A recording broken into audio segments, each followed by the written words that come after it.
Permata TV YouTube Indonesia dengan bangga mempersembahkan sebuah storytelling kekinian abad ini, diangkat dari karya besar Esa Mintarja yang sangat populer di masanya, berlatar belakang kisah tanah Jawa masa lampau dengan judul Kisah Api di Bukit Menoreh.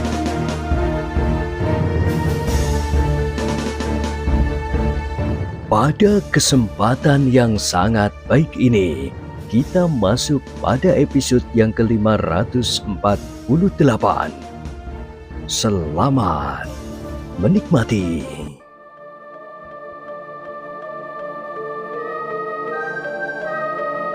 Di akhir kisah sebelumnya disebutkan, sekilas warna merah tampak di wajah Kiai Gringsing, tetapi hanya sesaat.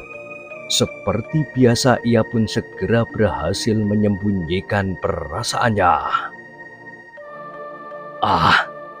Aku tidak sengaja berbuat demikian. Aku tidak tahan menyingsingkan baju terlampau lama. Tubuhku sudah terlampau lemah. Ki Juru Martani tertawa. Katanya,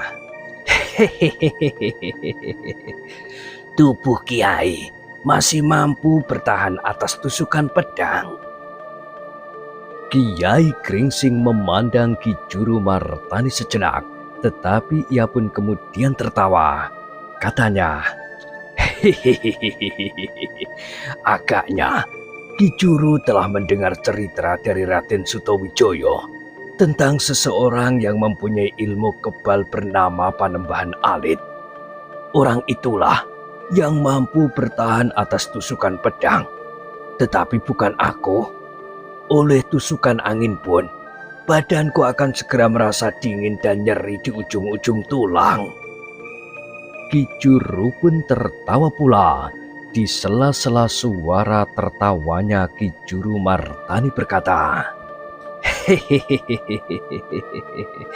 itukah ucapan seseorang yang ternyata mampu membunuh Panembahan Alit? Kiai Gringsing pun tertawa pula, tetapi ia tidak menyahut. Bahkan tangannya telah sibuk dengan ramuan yang sedang dilumatkannya dengan pipisan. Ki Juru Martani yang mendekatinya kemudian berjongkok di sampingnya. Diperhatikannya ramuan yang menjadi lembut dan kemudian diberi beberapa titik air jeruk pecel. Obat itu harus diminum oleh Adi Pemanahan? Bertanya Ki Juru Martani. Iya Ki Juru, obat ini hanya sekedar menguatkan tubuhnya, tetapi tidak menyembuhkan sakitnya. Tidak ada obat yang dapat mengobati sakit Ki Gede Pemanahan selain dirinya sendiri. Ki Juru Martani mengangguk-angguk. Aku mengatakannya kepada Ki Juru karena aku yakin bahwa Ki Juru pun sebenarnya telah mengetahuinya. Ki Juru adalah orang yang bijaksana dengan memiliki pengamatan batin yang tajam. Siapakah yang mengatakannya demikian? Setiap orang penting di Pajang mengetahuinya. Apakah Kiai mengenal orang-orang penting itu?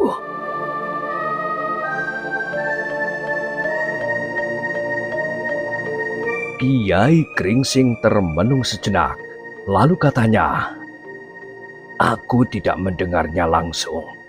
Tetapi para pemimpin prajurit di Mataram pernah mendengar hal itu dari orang-orang penting di Pajang. Juga para prajurit di Sangkal Putung yang kemudian bergeser ke Jati Anom setelah Sangkal Putung tidak diganggu lagi oleh berbagai macam kerusuhan. Untara maksud Kiai? Bukan, tetapi banyak orang yang berkata demikian kepadaku. Dan bagaimana dengan Kiai sendiri? Kiai Gringsing mengerutkan keningnya. Kiai, berkata Ki Juru Martani, Apakah aku boleh bertanya sesuatu kepada Kiai? Oh, tentu, tentu. Kenapa? Apakah Kiai memang dilahirkan di Dukuh Pakuwon, dekat Sendang Gabus itu? Kiai Gringsing tidak segera menjawab, tetapi tangannya masih saja sibuk melumatkan obat di pipisan.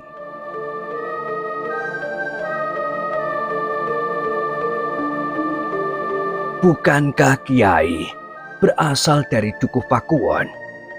Menurut cerita yang sampai kepadaku lewat Ki Gede Pemanahan, bahwa Kiai menemukan Agung Sedayu ketika ia bersama Untara bersembunyi di rumah Kiai. Dan menurut cerita itu pula, Kiai adalah kawan baik dari Ki Sadewo, ayah Untara dan Agung Sedayu. Benarkah begitu? Kiai Gringsing memandang Ki Juru Martani sejenak, lalu sambil menganggukkan kepalanya, ia berkata, "Iya, begitulah. Aku kenal Ki Sadewo dari Jati Anom sebelum ia meninggal, dan Untara telah mengenalku pula pada waktu itu." Kiai, apakah sejak kanak-kanak Kiai berada di Dukuh Pakuwon? Atau Kiai merupakan pendatang bagi padukuhan itu? Kiai Gringsing tidak segera menyahut. Ditatapnya dedaunan yang bergerak di kejauhan, sehingga tanpa disadarinya, maka tangannya pun terhenti pula. "Ki Juru," berkata Kiai Gringsing kemudian, "apakah gunanya Ki Juru mengetahui beberapa hal tentang diriku? Sebenarnya lah Ki Juru, bahwa yang telah terjadi padaku bukannya hal yang baik-baik saja, tetapi juga yang penuh dengan pedih dan nyeri. Karena itu, sebaiknya aku melupakan saja masa-masa lampau itu. Tetapi jika Ki Juru ingin tahu, secara kasar dapat aku katakan bahwa aku adalah anak kabur Kanginan, berkandang langit berselimut mega. Aku merantau dari pintu ke pintu rumah yang lain, mohon belas kasihan, sehingga akhirnya aku sampai ke Dukuh Pakuwon. Aku dipungut anak oleh seseorang yang kini sudah tidak ada pada saat aku dewasa. Sejak itulah aku berada di Dukuh Pakuwon." Ki Juru Martani mengangguk-angguk, namun katanya kemudian, "Ada yang lupa Kiai. Dari manakah Kiai mendapatkan cambuk itu? Maksudku, ilmu mempergunakan cambuk yang demikian dahsyatnya." "Oh, sejak kanak-kanak, aku adalah gembala yang selalu bermain-main dengan cambuk." "Jadi Kiai Gringsing menggembalakan kambing sambil merantau dari pintu ke pintu?" Sekilas wajah Kiai Gringsing menegang, namun kemudian ia pun tertawa. "Demikianlah maksudku. Hidupku sama sekali tidak berketentuan. Kadang-kadang aku mendapatkan upah sebagai gembala kambing. Pernah aku tinggal selama 3 tahun pada seseorang, selagi aku berumur kira-kira 12 tahun sampai 15 tahun. Sebelum aku berada di Dukuh Pakuwon, aku adalah penggembala pada waktu itu." Ki Juru Martani menarik nafas dalam sekali. Terasa betapa Kiai Gringsing ingin menghindarkan diri dari pengamatannya. Karena itu, maka Ki Juru Martani itu pun kemudian bertanya, "Kiai, apakah di dalam pengembaraan itu Kiai pernah bertemu atau melihat perguruan-perguruan yang dapat memberikan bekal yang demikian banyaknya kepada Kiai?" Tentu Ki Juru menganggap bahwa ilmuku tentu aku sadap dari seorang guru. Bukankah begitu?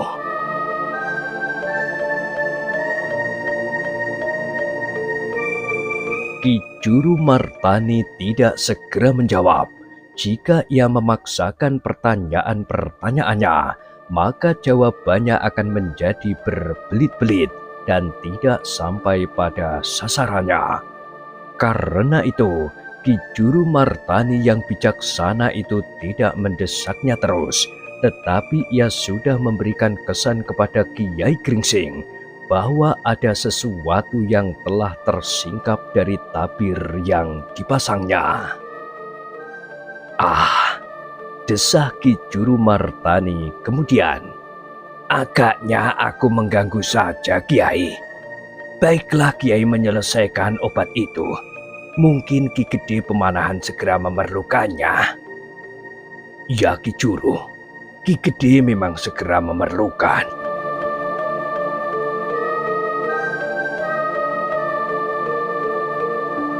Demikianlah, maka Ki Juru Martani pun kemudian meninggalkan Kiai Gringsing yang segera sibuk kembali.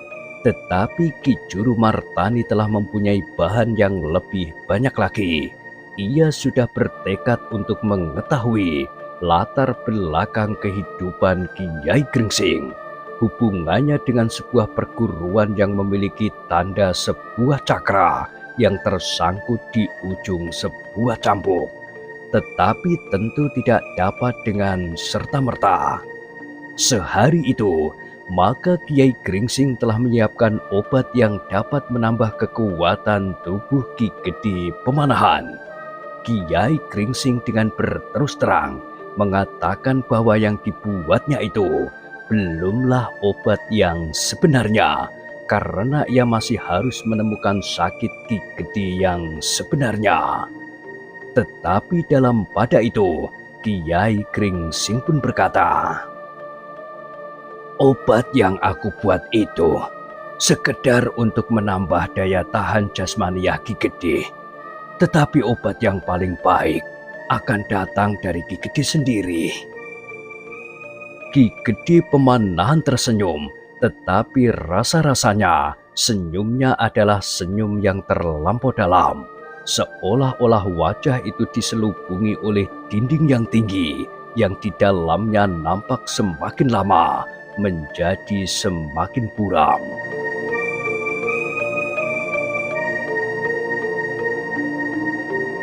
Namun dalam pada itu, sebenarnya lah bahwa Kiai Gringsing sendiri telah didesak ke dalam persoalannya yang selama ini tidak pernah nampak pada permukaan hatinya, karena ia selalu mencoba menyembunyikannya, tetapi yang pada akhirnya memang harus dibicarakannya.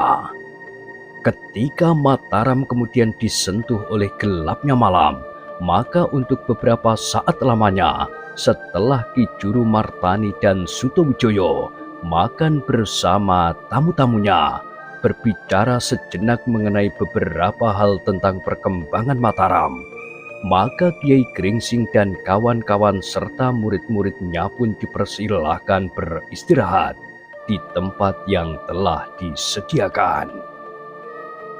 Sejenak Kiai Gringsing masih sempat menengok Ki Gede Pemanahan.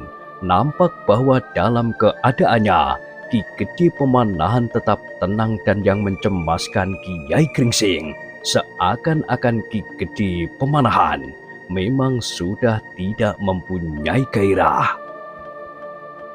"Aneh sekali," berkata Kiai Gringsing di dalam hatinya. "Ki Gede Pemanahan adalah seorang panglima.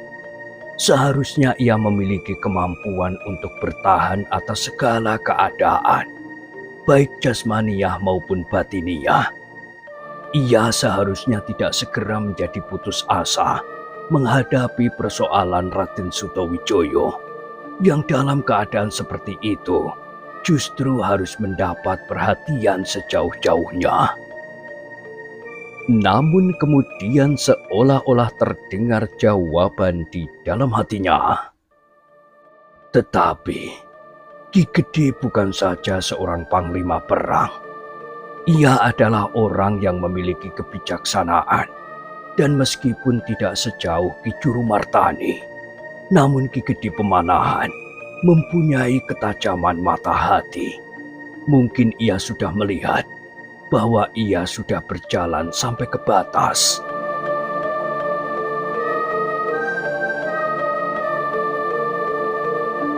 Kiai Gringsing menarik nafas dalam-dalam. Ia justru menjadi kagum bahwa jika Ki Gede Pemanahan memang sudah merasa bahwa hari-hari terakhirnya memang sudah tiba, namun ia masih tetap tenang dan tabah, tanpa kegelisahan sama sekali. Seakan-akan Ki Gede Pemanahan telah dekat sekali dengan kesempurnaan lahir dan batin. Perjalanan kembali ke asalnya sama sekali tidak mencemaskan dan menggelisahkannya. Dengan tenang dan tabah, ia menunggu saat Yang Maha Menciptakannya memanggilnya kembali. Dengan persoalan-persoalan yang menggelepar di dalam hatinya tentang Ki Gede Pemanahan, tentang dirinya sendiri, dan tentang berbagai persoalan yang desak-mendesak di dalamnya, Kiai Gringsing masuk ke dalam bilik yang disediakan baginya dan bagi Ki Sumangkar serta Ki Demang Sangkalputung. Sedang kedua murid Kiai Gringsing agaknya lebih senang berada di regol bersama Raden Sutawijaya. Namun di antara mereka tidak banyak lagi yang dibicarakan, seakan-akan mereka telah dibebani oleh kelelahan, sehingga mereka pun segera berbaring di tempat masing-masing. Yang terdengar kemudian adalah desah angin malam yang dingin, angin yang basah yang menggetarkan dedaunan di halaman.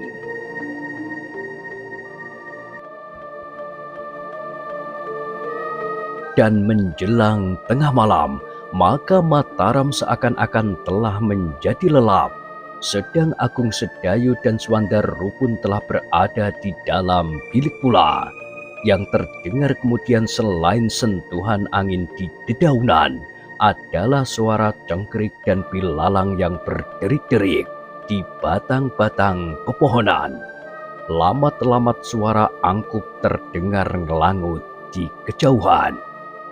Namun dalam pada itu, Kiai Gringsing sama sekali tidak dapat memejamkan matanya. Ia dibebani oleh rahasia tentang dirinya sendiri, sehingga seakan-akan ia telah didorong ke dalam keadaan yang telah menyudutkannya. Lewat tengah malam, Kiai Gringsing yang tidak dapat tidur itu tiba-tiba terperanjat. Di antara bunyi malam yang menghibah-hibah, ia mendengar bunyi yang lain, bunyi yang mempunyai pertanda khusus bagi dirinya sendiri. Kiai Gringsing menjadi heran, bahkan hampir tidak percaya bahwa ia mendengar bunyi itu, bunyi yang sudah lama sekali tidak pernah didengarnya. Tetapi Kiai Gringsing tidak dapat tinggal diam. Bunyi itu sangat menarik perhatiannya, sehingga ia tidak dapat berbaring saja di tempatnya. Perlahan-lahan Kiai Gringsing bangkit. Dilihatnya Ki Sumangkar dan Ki Demang Sangkalputung masih tetap tidur nyenyak di tempatnya.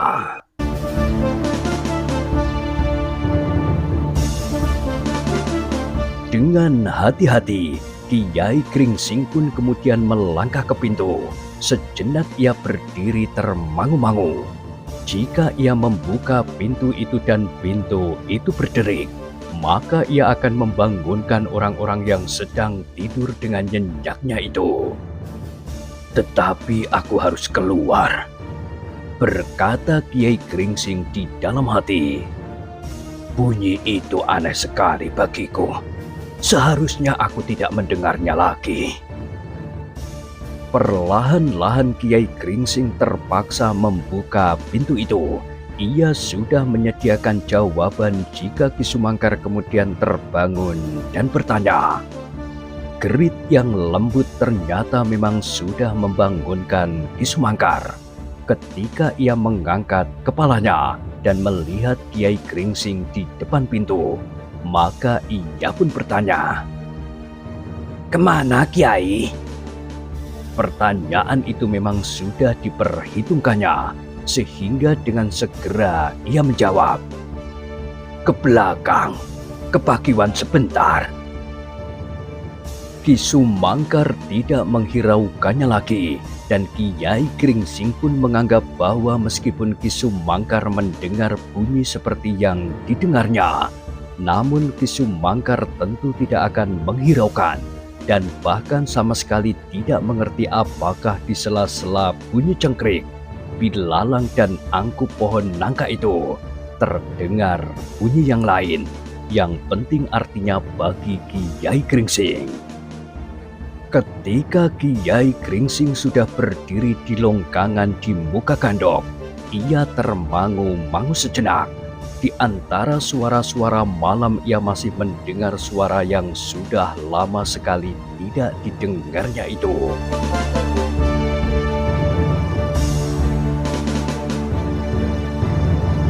"Apakah Ki Juru Martani?"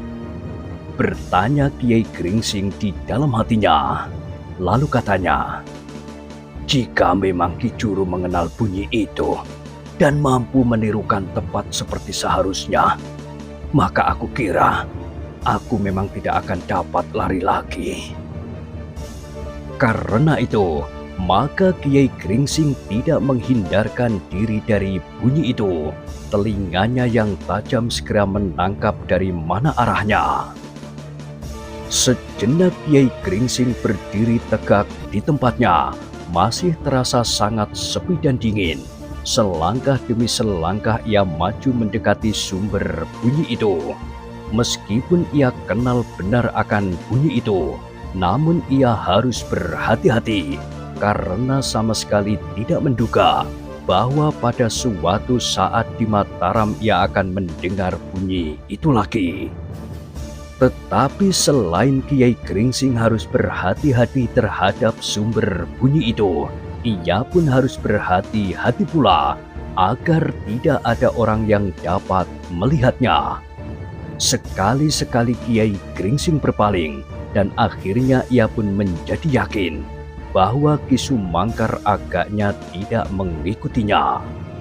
Setelah Kiai Gringsing melewati longgangan, maka ia pun dapat melangkah lebih cepat lagi. Semakin lama semakin dekat dengan sumber bunyi itu. Tetapi Kiai Gringsing menjadi berdebar-debar. Ternyata sumber bunyi itu bergerak. Meskipun ia menjadi semakin dekat, tetapi rasa-rasanya sumber itu pun bergerak menjauh. Kiai Gringsing menarik nafas dalam-dalam. Siapakah yang masih ingin bermain-main dalam saat seperti ini? Sejenak Kiai Gringsing terhenti, dipusatkannya ketajaman pendengarannya, dan ia yakin bahwa sumber bunyi itu agaknya telah bergerak pula. Kiai Gringsing pun termangu-mangu di tempatnya ketika ia memandang berkeliling. Dilihatnya gelap malam menyelubungi rumah Ki Gede Mataram. Sedang Ki Gede Mataram sendiri pada saat itu sedang terbaring diam di pembaringannya karena luka-lukanya. Tetapi saat itu pula di rumah Ki Gede Mataram terdapat dua orang yang memiliki kelebihan dari orang kebanyakan, Ki Juru Martani dan Ki Sumangkar, di samping Ki Gede Mataram sendiri.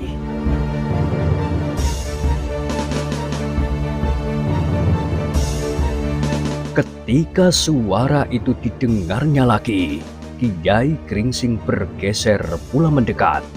Di regol butulan ada beberapa orang penjaga yang bertugas. Karena itu, ia harus menghindari penjaga-penjaga itu jika ia tidak ingin timbul keributan. Dengan hati-hati Kiai Gringsing melintasi halaman belakang. Dengan mempergunakan kelebihan yang ada padanya, Kiai Gringsing berhasil sampai ke dinding halaman bagian belakang. tanpa diketahui orang. Sejenak Kiai Gringsing menunggu. Akhirnya suara itu terdengar lagi, agak dekat di balik dinding itu. "Jika sumber suara itu seseorang," berkata Kiai Gringsing di dalam hatinya, "orang itu tentu memiliki kelebihan. Ia dapat melihat aku mendekatinya, sehingga ia berusaha untuk memancing aku ke tempat yang terpisah." Tetapi Kiai Gringsing pun memiliki ketajaman indera pula, sehingga ia mampu menangkap suara yang bergeser itu dengan seksama. Akhirnya Kiai Gringsing tahu pasti jarak antara dirinya dan suara itu, dan ia pun yakin bahwa ia akan dapat mendekatinya. Tetapi karena agaknya sumber suara itu sengaja memancingnya keluar halaman, maka Kiai Gringsing pun menanggapinya. Sejenak kemudian, sama sekali tidak dilihat oleh seorang penjaga pun, Kiai Gringsing sudah berada di luar dinding halaman. Tanpa disadarinya, ia meraba cambuk yang membelit di lambungnya. Perlahan-lahan Kiai Gringsing maju terus mengikuti suara itu. Bahkan akhirnya ia sendiri merasa bahwa sebaiknya ia berada di tempat yang lebih jauh dari rumah Ki Gede Pemanahan. Dada Kiai Gringsing menjadi berdebar-debar ketika ia berhasil melihat sesosok bayangan di dalam kegelapan. Karena itu, maka ia semakin pasti bahwa ia akan dapat mendekat dan setidak-tidaknya bertanya tentang sesuatu kepada bayangan itu. Tetapi ketika bayangan itu kemudian berada di sebuah jalan sempit, maka bayangan itu pun kemudian berjalan semakin cepat. Karena Kiai Gringsing mengikutinya semakin cepat pula, maka bayangan itu pun akhirnya berlari-lari kecil. Kiai Gringsing tidak mau melepaskannya, apalagi ia memang yakin bahwa bayangan itu sengaja ingin menjumpainya. Beberapa saat kemudian, maka mereka pun telah berada di jalan persawahan. Kiai Gringsing menjadi semakin jelas melihat bayangan yang berlari ke tengah-tengah bulak itu, dan karena itulah maka Kiai Gringsing selalu mengikutinya terus. Namun demikian Kiai Gringsing masih saja selalu dibayangi oleh teka-teki tentang orang yang diikutinya itu. Bunyi yang khusus itu seharusnya sudah lama tidak terdengar lagi. Bunyi yang mirip sekali dengan desis seekor ular. Bunyi yang tidak begitu banyak menarik perhatian, selain mereka yang memahami benar-benar arti daripada bunyi itu.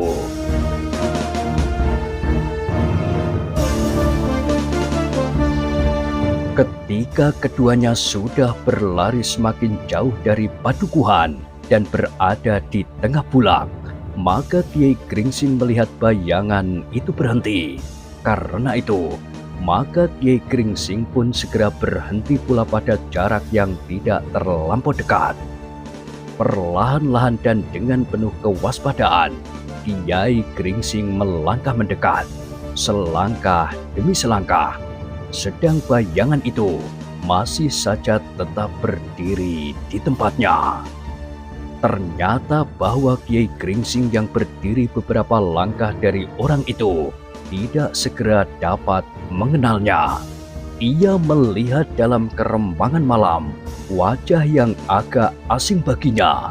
Namun ketajaman tatapan matanya yang memiliki kelebihan dari tatapan mata orang kebanyakan itu pun segera mengenal bahwa ada yang tidak wajar pada wajah itu. "Siapakah kau sebenarnya?" bertanya Kiai Gringsing tiba-tiba. "Kau belum mengenal aku," jawab orang itu dengan suara yang besar dan berat. Kiai Gringsing menarik nafas dalam-dalam. Perlahan-lahan ia berdesis seperti kepada diri sendiri. Jika aku belum mengenalmu, aku kira kau tidak perlu menyamar wajahmu dan merubah suaramu yang sebenarnya. Orang itu termenung sejenak, namun kemudian terdengar ia tertawa sambil berkata,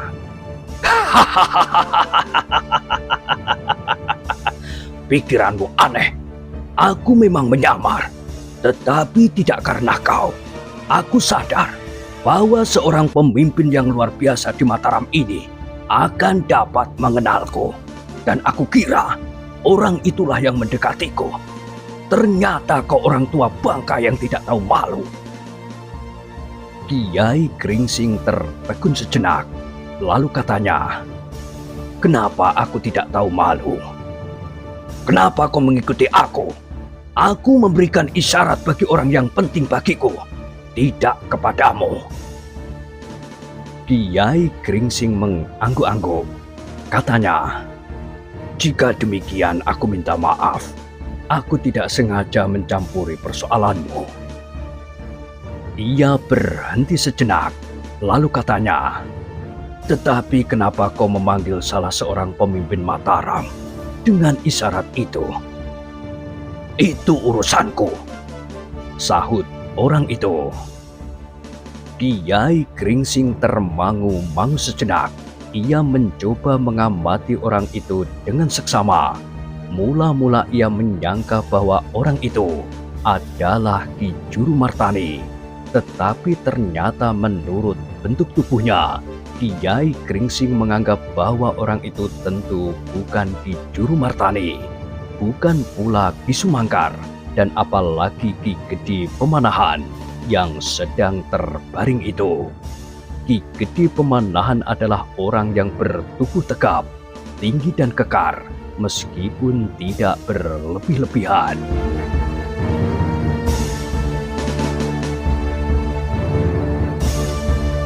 "Sekarang," berkata orang itu, "kembalilah ke rumah itu. Jangan ganggu aku lagi. Aku harus mengulangi memberikan isyarat bagi pemimpin yang aku cari itu." "Siapakah yang kau cari? Itu juga bukan urusanmu." Kiai Gringsing termangu-mangu sejenak. Ia mendengar dengan pasti bahwa isyarat itu adalah isyarat yang mempunyai arti khusus baginya, sedang orang itu memberikan isyarat untuk orang lain.